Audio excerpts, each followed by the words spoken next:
നിങ്ങൾക്ക് എല്ലാവർക്കും my Lifestyle marketing global private ലിമിറ്റഡിന്റെ പേരിൽ ഹൃദയം നിറഞ്ഞ പുതുവത്സരാശംസകൾ.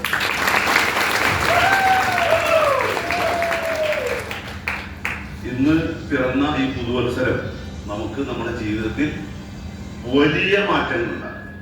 നമ്മുടെ എല്ലാവരുടെയും കുടുംബങ്ങളിൽ സാമ്പത്തിക ഭദ്രദീപം തെളിയിക്കുന്ന ഒരു പുതുവത്സരമായി നമുക്ക് മാറ്റിയെടുക്കാൻ നമ്മുടെ മൈ ലൈഫ് സ്റ്റൈൽ മാർക്കറ്റ് നിങ്ങളുടെ കൂടെ ഉണ്ടാവും.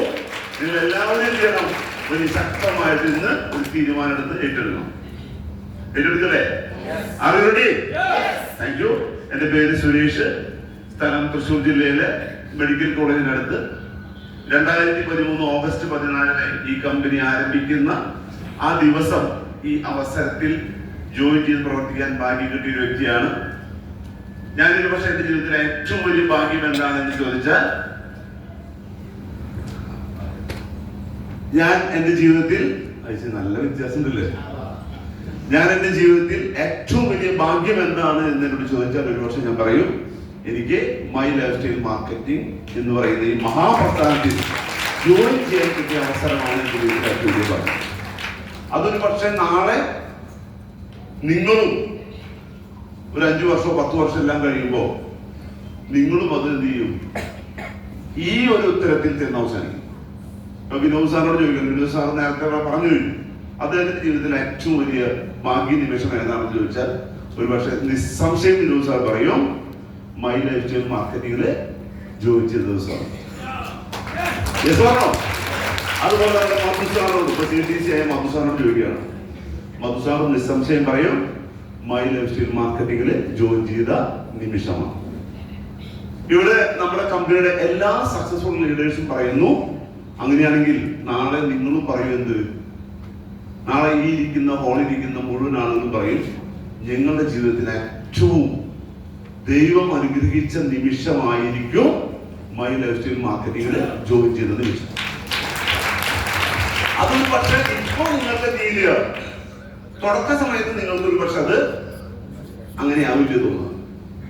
തുടക്ക സമയത്ത് നമ്മൾ ഈ നെല്ലിക്ക തിന്നുന്ന പോലെ ചെറുപ്പകാലത്ത് നമ്മൾ അങ്ങനെ പറയില്ല, എന്താ പറയാ, ആദ്യം കഴിക്കും, പിന്നെ ഇപ്പൊ നിങ്ങൾക്ക് ഏറ്റവും ശല്യം പിടിച്ച ദിവസവും ഏറ്റവും എന്താ പറയുക, നിങ്ങൾ ഏറ്റവും വെറുക്കപ്പെടുന്ന ആളുകൾ ആരായിരിക്കും? തുടക്ക സമയത്തൊക്കെ നമുക്ക് അങ്ങനെയാണ്. ജോയിൻ ചെയ്യിക്കാൻ വരുന്ന ആളെ കണ്ടാൽ പിശാചിന് കുരിശ് കണ്ട പോലെയാണ് അല്ലേ? പല ആളുകളും ഇപ്പൊ നമ്മൾ ചെല്ലുന്ന സമയത്തിന് മുൻപ് കല്യാണം വീട്ടിൽ വന്ന് പോവാ, ഇനി നമ്മുടെ മുന്നിലെ കാര്യം പെട്ടാലോ. പക്ഷേ ഡിയർ ഫ്രണ്ട്സ്, ഞാൻ പറയുന്നു നമ്മുടെ ജീവിതം എന്ന് പറയുന്നത് ഒറ്റ ലൈഫാണ്. യെസ്. ഇവിടെയാണ് സ്വർഗം, ഈ ഭൂമിയിലാണ് സ്വർഗം. ഇനി അഥവാ മരിച്ചതിന് ശേഷം ഒരു സ്വർഗം ഉണ്ടെങ്കിൽ ആയിക്കോട്ടെ, വിരോധമില്ല. പക്ഷെ ഇവിടെയും സ്വർഗം സൃഷ്ടിച്ചൂടെ? ഇവിടെ നരകത്തിൽ ജീവിച്ച് അവിടേക്ക് എന്തിനാ സ്വർഗത്തിൽ പോണേ? മനുഷ്യൻ 3 അവസ്ഥയിലൂടെ അത്ര ജീവിച്ചു പോകണം. സാധാരണ മനുഷ്യൻ 3 അവസ്ഥയിലൂടെ അത്ര ജീവിച്ചു പോകണം. ജനിച്ച് ചെറുപ്പകാലവും ഒരു 30 വയസ്സ് വരെ എല്ലാ വ്യക്തികളും ഒരു കുതിരയെ പോലെ നോക്കണം. എങ്ങനെ?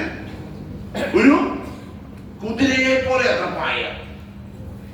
അത് പണമുള്ളവരും പണമില്ലാത്തവരൊക്കെ നിങ്ങൾ നോക്കിയിട്ടോ, ഒരു സ്കൂളിലേക്കൊക്കെ അല്ലെ, അല്ലെങ്കിൽ ഒരു കോളേജിലേക്ക് നോക്കി കഴിഞ്ഞാൽ അവിടെ പണം ഇല്ലാത്തവന്നോ പണം ഉള്ളവന്നോ വല്ല വ്യത്യാസമുണ്ടോ? എന്താ കാരണം? സ്കൂളിൽ നിന്ന് വരുന്ന കുട്ടികൾ പണക്കാരെന്നോ എല്ലാവരും സെയിം എനർജി ലെവലായിരിക്കും. അവർക്കൊക്കെ വലിയ പണമുള്ളവനും പ്രശ്നമില്ല, പണം ഇല്ലാത്തവനും പ്രശ്നമില്ല. ഒരു 30 വയസ്സ് വരെ എല്ലാവരും കുതിരയെ പോലെയാണ് പറയുന്നത്, പാഞ്ഞ് അല്ലേ? അത് കഴിഞ്ഞാൽ സാധാരണ മനുഷ്യരെല്ലാം ഉണ്ടാവും. ഒരാൾ ഉത്തരം പറഞ്ഞല്ലോ, പറഞ്ഞ ആൾക്കെല്ലാം കായ്പൊടുത്ത് 30 വയസ്സ് മുതല് ഒരു 60 വയസ്സ് വരെ പിന്നെ കഴുതയെ പോലെ എന്നാണ്. എന്താണ് എന്താ അങ്ങനെ പറയാൻ കാരണം അറിയോ? കല്യാണമൊക്കെ കഴിച്ച് കുടുംബം നോക്കുക, അതായത് പിന്നെ ഭാരം ചുമക്കലാണ് പണി. പിന്നെ പണി എന്താണ്? ഭാരം ചുമക്കുന്നവർ കഴുതയെ പോലെ മുന്നോട്ട് പോവാണ്. കഴിഞ്ഞില്ല, ഭാരെല്ലാം ചുമന്ന് അവസ്ഥ പരിവാകുമ്പോ 60 വയസ്സാവും. 60 വയസ്സാവുമ്പോ പിന്നെ നമുക്ക് മേഡം പറഞ്ഞു, മേഡം ഉറക്കം പറഞ്ഞു, ആ പട്ടിയെ പോലെ മേഡം പറഞ്ഞാൽ 60 വയസ്സ് കഴിഞ്ഞാൽ പിന്നെ മനുഷ്യൻ പട്ടിയെ പോലെ എന്ന് പറഞ്ഞു. എന്താ കാരണം? പിന്നെ വീട് കാവലാണ് പണി. മക്കളൊക്കെ പറയും, അതെ ഞങ്ങൾ കൊണ്ടുവരാം, അവിടെ ഭക്ഷണം വെച്ചിട്ട് ചിലപ്പോ വീട്ടിലേക്ക് ഇത് വെച്ചു പോകും, 3 നേരത്തേക്ക് വെച്ചു പോകും അല്ലേ. അപ്പോ പിന്നെ ഒരു 60 വയസ്സ് കഴിഞ്ഞാൽ പട്ടിയെ പോലെ ഒരു വിലയില്ല, വീട് കാവലി. ഇതൊരു സാധാരണ മനുഷ്യന്റെ ഇന്നത്തെ ജീവിത യാഥാർത്ഥ്യമാണ്. യശോർണം യശോർണം അങ്ങനെയുള്ള ജീവിത യാഥാർത്ഥ്യത്തിൽ അങ്ങനെ ഒരു കഴുതയും പട്ടിയുമായി ജീവിതം അവസാനിക്കാൻ സാധ്യതയുള്ള നമ്മളെല്ലാം ജീവിതകാലം മുഴുവൻ രാജകുമാരനെ പോലെ ജീവിതത്തിൽ ഒരു ഹീറോ ആയി നടക്കാൻ അനുവദിക്കുന്ന ഒരു കമ്പനിയാണ് മാർക്കറ്റിംഗ്.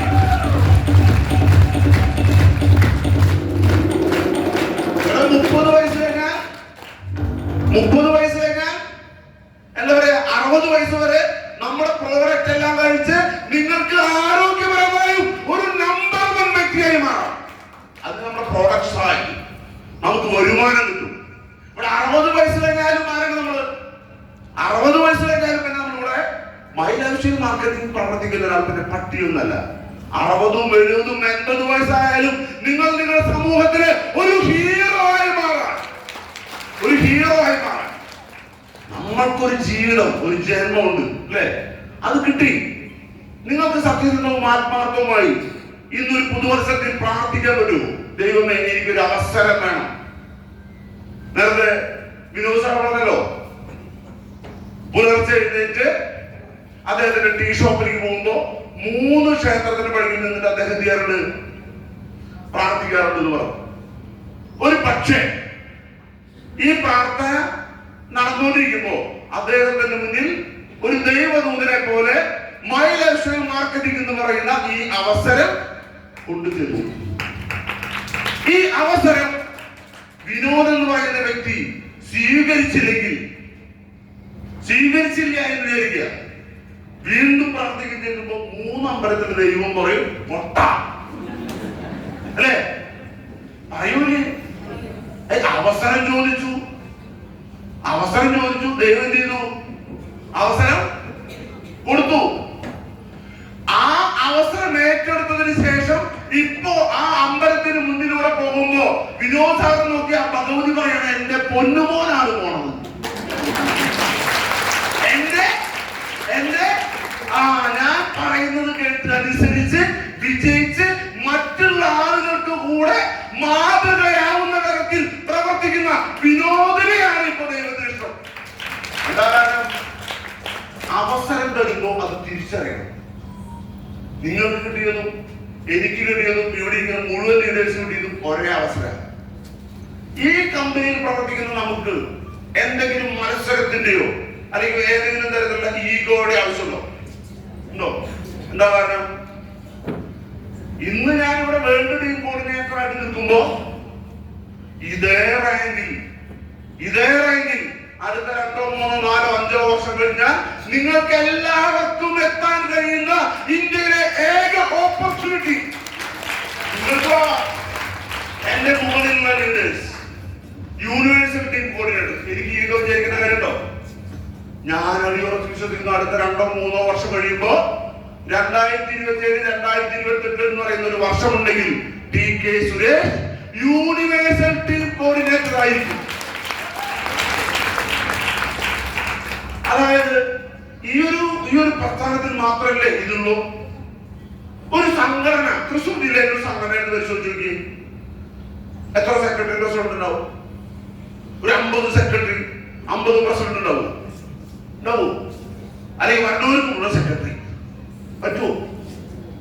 അല്ലെങ്കിൽ ഒരു കമ്പനി എല്ലാവരും ജനറൽ മാനേജർ ആവും.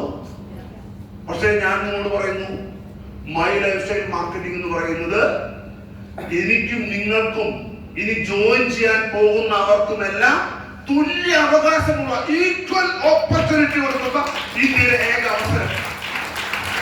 ഈ കമ്പനിയിലെ ഏത് ലീഡർ എന്തെല്ലാം പൊസിഷൻ അലങ്കരിക്കുന്നുവോ അതെല്ലാം എനിക്കും നിങ്ങൾക്കും നാളെ എത്തിച്ചേരാൻ കഴിയുമെന്ന നമ്മുടെ ജീവിതത്തിൽ തെളിയിച്ച ഒരു അവസരമാണ് മൈലേഴ്സ് മാർക്കറ്റ്.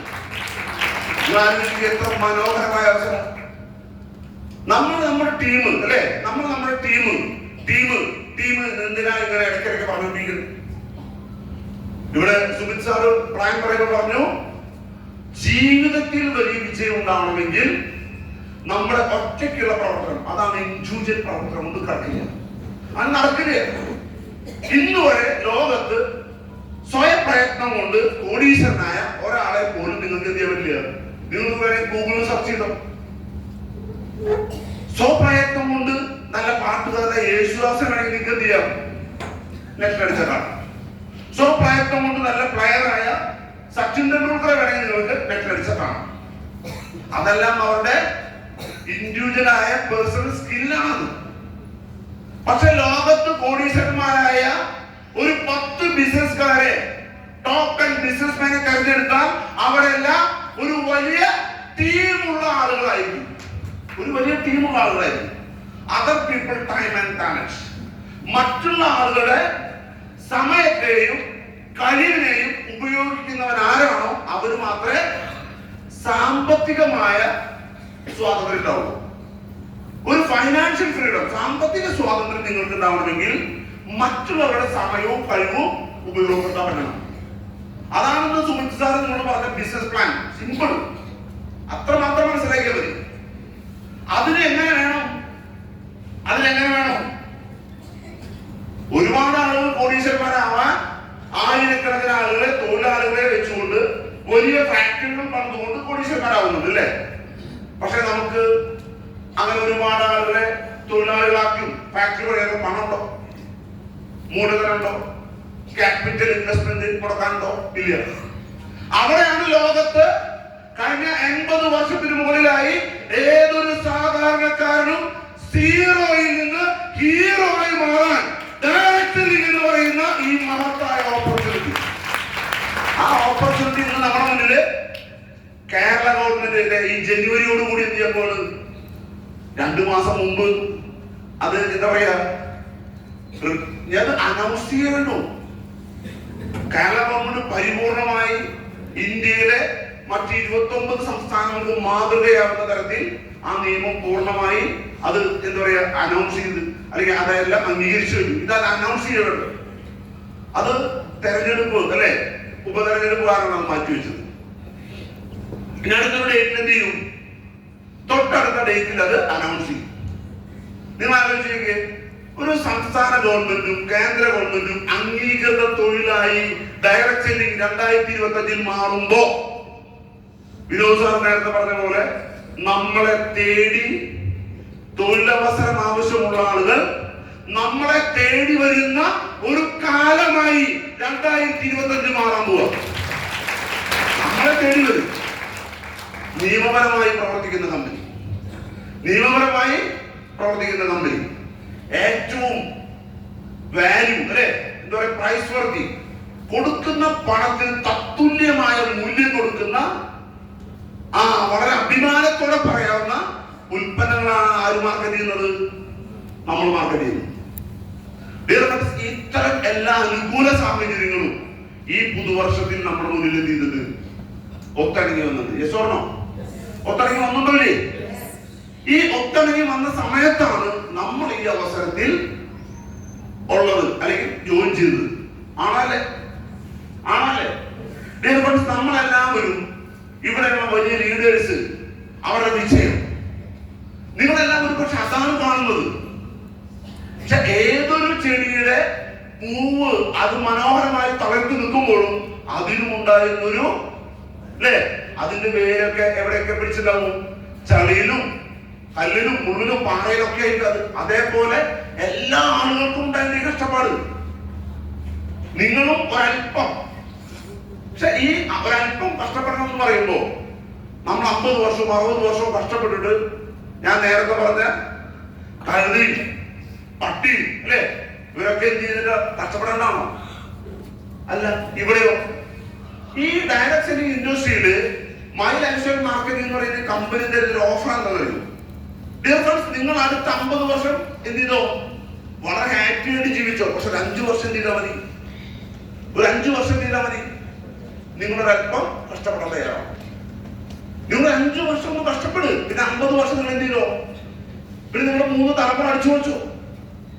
ആദ്യ 5 വർഷം നമ്മൾ എന്ത് ചെയ്യണം? ഈ കമ്പനിയുടെ ലീഡേഴ്സ് പറയുന്ന കാര്യങ്ങള് നെഞ്ചോട് ചേർത്ത് ഏറ്റെടുത്ത് പ്രവർത്തിക്കണം. അതിന് റെഡിയാണോ?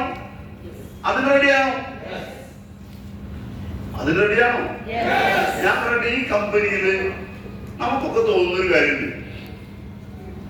അതായത് സത്യത്തിൽ മൈ ലൈഫ് സ്റ്റൈൽ മാർക്കറ്റിംഗ് എന്ന് പറയുന്ന ഈ മഹത്തായ അവസരത്തിൽ ജോയിൻ ചെയ്യാതിരിക്കാൻ അല്ലെങ്കിൽ അസോസിയേറ്റ് പ്രവർത്തിക്കാതിരിക്കാൻ ന്യായമായ ഒരു കാരണം എന്താ പറയാ? ഇൻവെസ്റ്റ്മെന്റ് വേണ്ട, എക്സ്പീരിയൻസ് വേണ്ട. എന്തായിരിക്കും ആളുകൾ നമ്മളോട് അസോസിയേറ്റ് ചെയ്തതിന്റെ കാരണം? എന്തായിരിക്കും? ഹലോ, അങ്ങനെ കാരണം തോന്നിയിട്ടുണ്ടോ? കഴിഞ്ഞ ദിവസം അങ്കമാലിയിൽ എന്റെയൊക്കെ മെന്ററായ സജി പാണക്കൽ സാറ് പങ്കെടുക്കുന്ന ഒരു പ്രോഗ്രാം നടന്നു. അതിൽ സജി പാണക്കൽ സാർ ചോദ്യം, സുരേഷേ, നമ്മുടെ മൈ ലൈഫ് സ്റ്റൈൽ മാർക്കറ്റിംഗിൽ നമ്മുടെ ബന്ധുക്കളോ സുഹൃത്തുക്കളോ ആയ ആളുകൾ എന്തായിരിക്കും വലിയ അളവിൽ ജോയിൻ ചെയ്യാതിരിക്കുന്നുണ്ടാവുക? നമ്മുടെ ഡിസ്ട്രിബ്യൂട്ടേഴ്സ് ഒക്കെ പറയണ്ടേ, ഞങ്ങൾ പോയിട്ട് ആളെ കിട്ടുന്നില്ല, 10 പ്രാവശ്യം പറഞ്ഞു വരും. എന്തായിരിക്കും റീസൺ എന്ന് ചോദിച്ചു. ഞാൻ പറഞ്ഞില്ല സാറേ, അതിനിപ്പോ പ്രത്യേകിച്ച് റീസൺ ഒന്നും അങ്ങനെ പറയില്ലേ. ആള് പറഞ്ഞ കാര്യം എന്തറിയോ? ആളായിരിക്കും ഉത്തരം പറഞ്ഞു തന്നു. ആ ഉത്തരം നമ്മൾ പറയണോ? അദ്ദേഹം പറഞ്ഞത് എന്താ അറിയോ? നമ്മുടെ ബന്ധുക്കളിലും സുഹൃത്തുക്കളിലും അയൽപ്പക്കക്കാരിലും പണത്തിന് ആവശ്യമുള്ള ആളുകളുണ്ടോ? നിങ്ങളോട് ഈ ചോദ്യം ഞാൻ ചോദിക്കുന്നുണ്ടോ? പണത്തിന് ആവശ്യമുള്ള ആളുകളുണ്ടോ? അവരുടെ മക്കളുടെ വിദ്യാഭ്യാസം, അവരുടെ മക്കളുടെ വിവാഹം, അവരുടെ ജീവിതത്തിൽ വലിയ കടങ്ങൾ, അല്ലെങ്കിൽ അവരുടെ നല്ലൊരു വീട് പുതുക്കിപ്പണി, ഇത്തരം ആവശ്യമുള്ള ആളുകൾ നിങ്ങളുടെ ബന്ധുക്കളിലും സുഹൃത്തുക്കളിലും ഉണ്ടോ? ഉണ്ട്. അപ്പൊ ധാരാളം ആവശ്യക്കാരുണ്ട്. പക്ഷെ നമ്മുടെ കൂടെ വരുന്നില്ല. അദ്ദേഹം എന്നോട് പറഞ്ഞ ഞാൻ എന്തോ ഒരു വലിയ തിയറി കേൾക്കാനുള്ള മാനസികാവസ്ഥയിൽ ഇരുന്നത്. പക്ഷെ അദ്ദേഹം എന്താ പറഞ്ഞത്? ഈ അവസരം അല്ലെങ്കിൽ ഈ അവസരത്തിൽ വന്ന് പ്രവർത്തിച്ചാൽ അവർക്ക് കൃത്യമായി പൈസ കിട്ടുമെന്ന് അല്ലെങ്കിൽ വലിയ വിജയം ഉണ്ടാവുമെന്ന് നമ്മൾ പറഞ്ഞു കൊടുക്കുന്നതിൽ എന്തോ ഒരു ചെറിയ തകരാറ് ആരിലുണ്ട്. നമ്മൾ വിശ്വസിക്കുന്നത് എന്താണെന്നറിയോ? അപ്പോഴായിരിക്കും അതെ നമ്മൾ വിശ്വസിക്കുന്നത് എന്താ? തമിഴ്നാട്ടിൽ ഒരു വലിയ ബസ്സൊക്കെ ആയിട്ട് ശബരിമലയ്ക്കൊരു ഗ്രൂപ്പ് പോവാണ്. ശബരിമലയ്ക്ക് തമിഴ്നാട്ടിൽ